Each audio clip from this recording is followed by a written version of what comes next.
Our involvement with the McLaren P1 started with road registering P1 GTR track variants at first, and then we did a limited run of a McLaren P1 LM, which was road specific but with all track qualities, lightweight qualities, to sort of be the ultimate variant of it, but that was limited to 5 units. So these have all been basically P1 variants with a similar theme to how McLaren built the original F1. And then this came about because a particular client wanted a P1 LM, didn't get one, and asked if we'd do a special project with a similar sort of theme.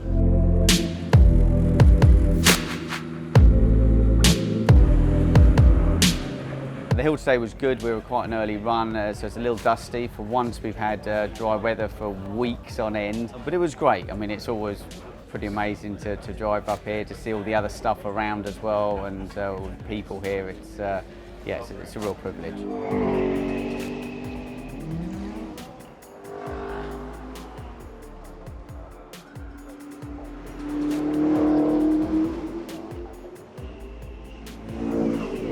The previous cars we bought here belong to us as a company.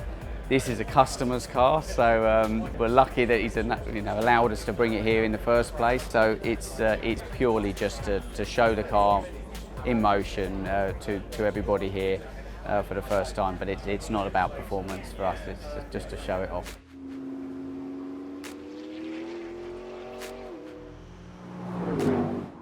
I think the difficult thing is trying to use styling cues off of a car that's over 20 years old, and not just using them for the sake of using them, but using them for a purpose, and also making them work within this sort of shape of vehicle. It's a much more modern shape of vehicle. So trying to use everything from like the louvers on the wheel arches and the roof scoop, to use them as an actual purpose, that's an actual aerodynamic purpose. The longer splitter is too, as well as having it to have some sort of common theme with the original F1 GT. It's also it has to work. It can't just be about the looks, but it's got to look good too. The project was 7 months from start to finish. To do a second version, which we are doing others of this, is just chassis one of it. They will be on a shorter time frame because a lot of it is tooling and pattern work, but the future ones should be sort of more like 4 or 5 months.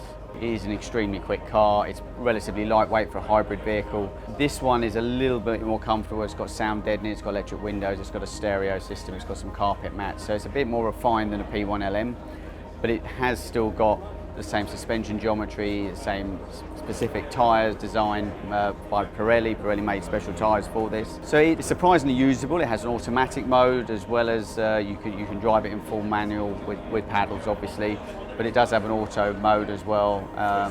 There's different ride height modes to make it pretty usable in different circumstances. So you have like a comfort mode with a raised ride height, has lift as well. So as well as being extreme in performance and power and track handling, it does have the practicalities required for a customer to actually be able to use it. P1 GT is coupling together all the performance, record-breaking performance from the P1 LM, and putting it into a more usable package with more creature comforts.